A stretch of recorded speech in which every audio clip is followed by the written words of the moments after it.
Alright folks, let's talk wonders in Civilization 7. You know them, you love them, and let's be real here, you've probably lost at least one to an AI that decided to snipe it one turn before you finished. Yeah, it happens to the best of us. Wonders are back in full force, and if anything, the competition is even fiercer this time around. The AI is out for blood, rushing their favorite picks like their digital lives depend on it.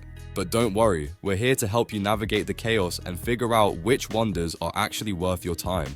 Now, not all wonders are created equal. Some fit certain strategies perfectly, while others might look cool but don't quite pull their weight. And since this is a tier list, we're going beyond just ranking. We're looking at which leaders can truly maximize each wonder's potential. So, if you're wondering which ones to prioritize in your next game, you're in the right place.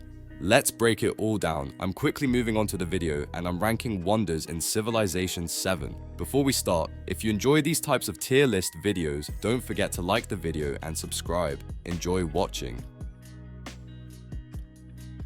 My friends, only 0.1% of viewers subscribe. If you like this type of content, please do not forget to subscribe to the channel. Thank you in advance for your support.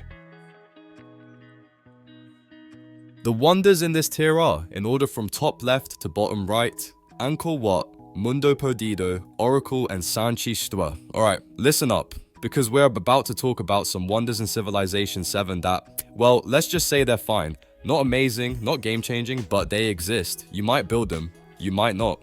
Either way, let's break them down and see if they're actually worth your time. First up, Angkor Wat. Now, don't get me wrong, extra happiness is always nice and +3 is nothing to scoff at. But here's the catch. By the time you can build this thing, you're already in the antiquity age, and the game has likely moved past the point where a small happiness boost is going to make a huge impact. Plus, it has to be placed next to a river, which isn't always convenient. It's one of those wonders that looks solid on paper, but doesn't really have that long-term oomph to make it a must-have. Next, let's talk about Mundo Perdido. If you're not playing in an area with a bunch of tropical tiles, this wonder is basically useless, and that's the problem. It's way too situational. Sure, getting in +1 Fed and +1 Science per tropical tile sounds nice, but most players aren't going to actively seek out jungles just for this. If you happen to start near a bunch of them, great. If not, yeah, you're probably better off ignoring it. And then there's the Oracle. Oh, how the mighty have fallen. Back in Civ 4, this was the wonder to rush, but in Civ 7, it's just kinda there. The +2 culture is alright, and the +10 extra culture from narrative events sounds cool, but the problem is that not every event gives culture. Some do, sure, but not enough to make this wonder a game changer. It's the kind of wonder you build if you happen to have the right setup, but it's not something you should be bending over backward to get. Now, Sanchi Stupa actually has potential, but it comes with some annoying limitations. You get +2 happiness just for having it, which is always useful. But the real kicker is the extra +1 culture you get for every 5 happiness in this settlement. Sounds nice, right? Here's the issue. In the ancient age, stacking happiness isn't exactly easy. By the time you do get enough happiness to make that culture boost significant, you've probably moved on to better sources of culture anyway. And oh yeah, it has to be built on planes. Because of course it does. So yeah, all 4 of these wonders fall into that weird C-tier limbo. Not bad, not great, just there. If the circumstances are right, they can be useful, but they're never going to be the wonders you plan your strategy around. They're the kind of things you build when you don't have anything better to do, or when you're just feeling fancy. Bottom line, if you're looking for game-changing wonders, these aren't them. But hey, if you're feeling experimental, go for it. Maybe you'll find some niche way to make them work, or maybe you'll just regret wasting your production. Either way, at least now you know what you're getting into. What do you guys think? Are any of these wonders secretly underrated, or did I just save you a bunch of wasted turns? Let me know in the comments, and don't forget to like if you enjoyed this breakdown. See you in the next one.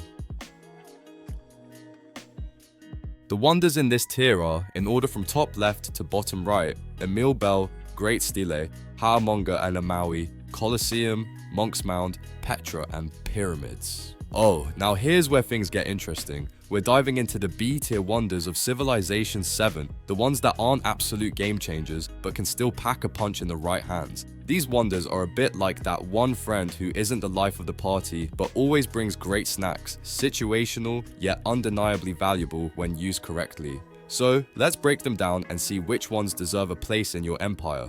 First up, Emil Bell and its unique diplomatic endeavor, Ginseng Agreement. Now, this one is a bit niche, but if you're running a civilization that thrives on expansionism, say Confucius, then the extra food in your capital can help push your empire forward. Plus, grabbing a diplomatic attribute point is a nice touch. The only real downside, the effect is limited to your capital, which means the benefits don't scale across your entire civilization. You'll need the Code of Laws Civics Mastery to get it, so plan accordingly. Moving on to the Great Stele, this one is an absolute goldmine. Literally, every time you construct a new wonder, you get 200 gold. Now, if you're the type of player who just can't resist building every wonder in sight, then the Great Stele will make sure you stay flush with cash. But if wonders aren't a huge part of your strategy, you might not get much out of it. That said, it's available in the Ancient Age and only requires writing, so it's a solid pick if you're in it for the long haul.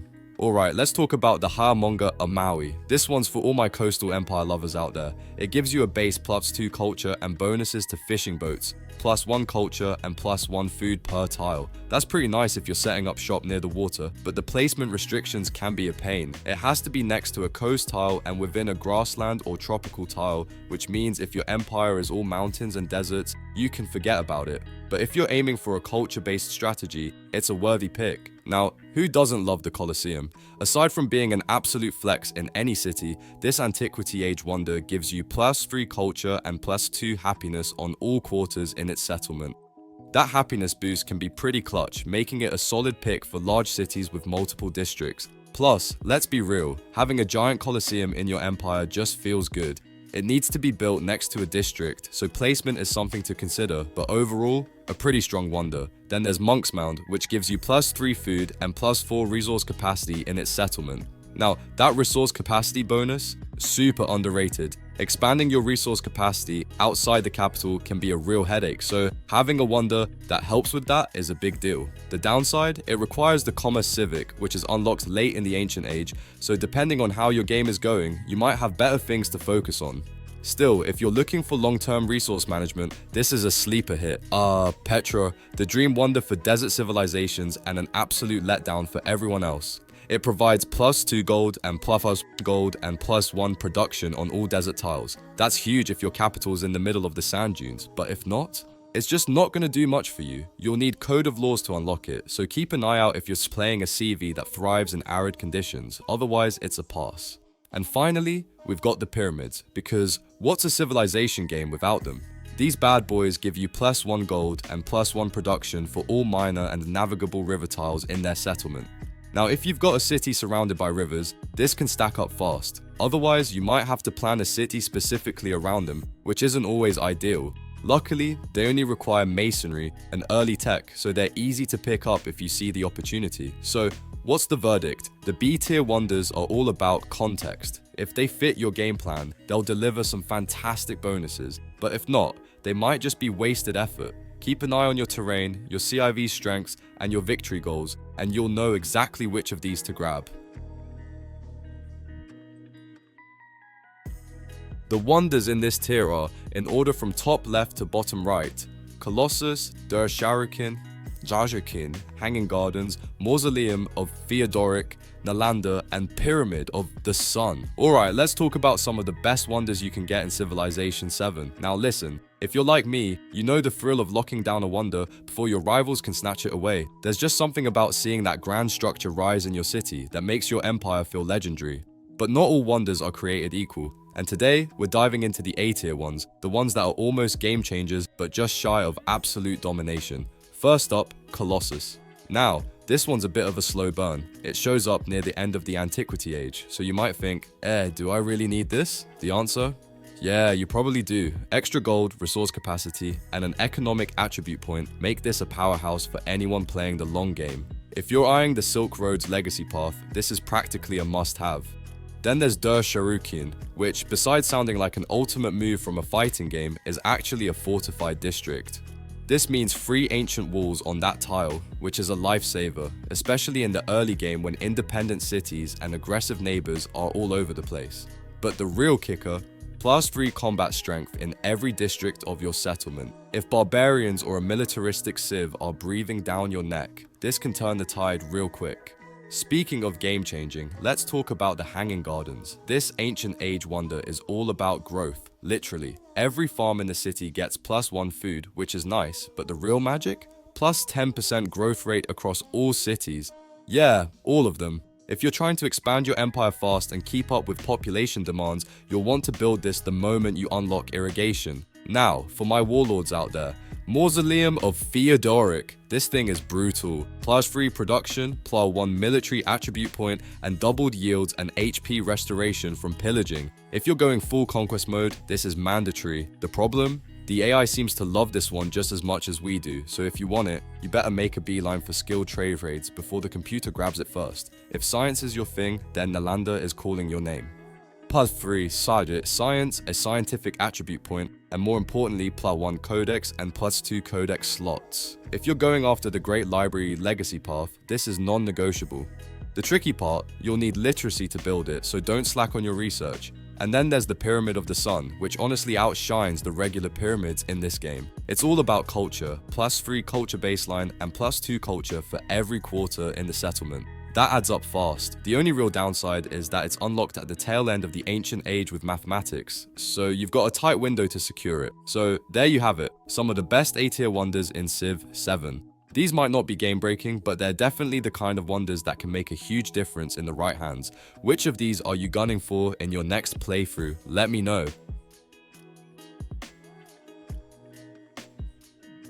The wonders in this tier are, in order from top left to bottom right, Gate of All Nations, Terracotta Army, and Weiyang Palace. Alright, listen up, because this is where the game really gets spicy. If you're sleeping on wonders in Civilization 7, you're basically throwing away free power-ups that can define your entire strategy. And today, we're talking about the absolute best of the best, the S-tier wonders that can make or break your empire. Whether you're a peace-loving diplomat or a full-blown warmonger, these bad boys will change the way you play. First up, Gate of All Nations. This wonder is a game changer from the Antiquity Age, and here's why. It straight up gives you +2 support in every war for the rest of the game. Support levels matter way more than people realize. The moment they start dropping, your war efforts get messy real fast, and suddenly, your people aren't so thrilled about your glorious conquest. Usually, you'd be burning influence just to keep things stable, but with this wonder, nope. You just sit back, relax, and let your armies do their thing. Oh, and if you're more of a defender, this is huge for keeping your people from rioting every time some aggressive civ decides they want a piece of your land. Now, let's talk about Terracotta Army. And no, it's not just a cool museum piece, this one's for the warlords out there.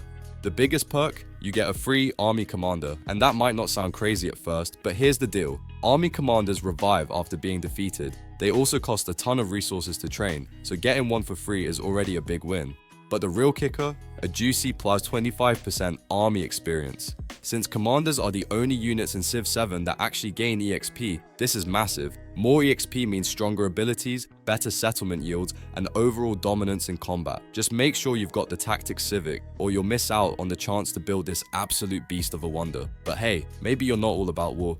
Maybe you want to pull the strings from behind the scenes, stacking influence and turning city-states into your personal puppets. If that's the case, then Weiyang Palace is your best friend. This thing gives you a straight up +6 influence per turn, and trust me, influence in this game is like gold dipped in diamonds. It lets you manipulate diplomacy, control trade deals, sanction rival rulers, and, if you're playing the long game, completely absorb city-states into your empire. And guess what? If you are planning to go for a domination victory, all that extra influence means more war support, which basically fuels your military efforts without you having to lift a finger. Want this power trip? Grab the Citizenship Civic and you're golden. At the end of the day, these three wonders aren't just good, they're borderline broken if you know how to use them.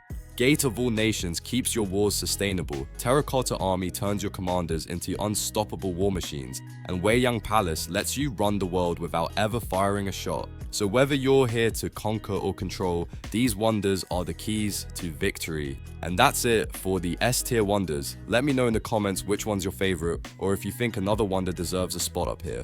And hey, if you're enjoying the content, make sure to hit that like button. It really helps out. See you in the next one.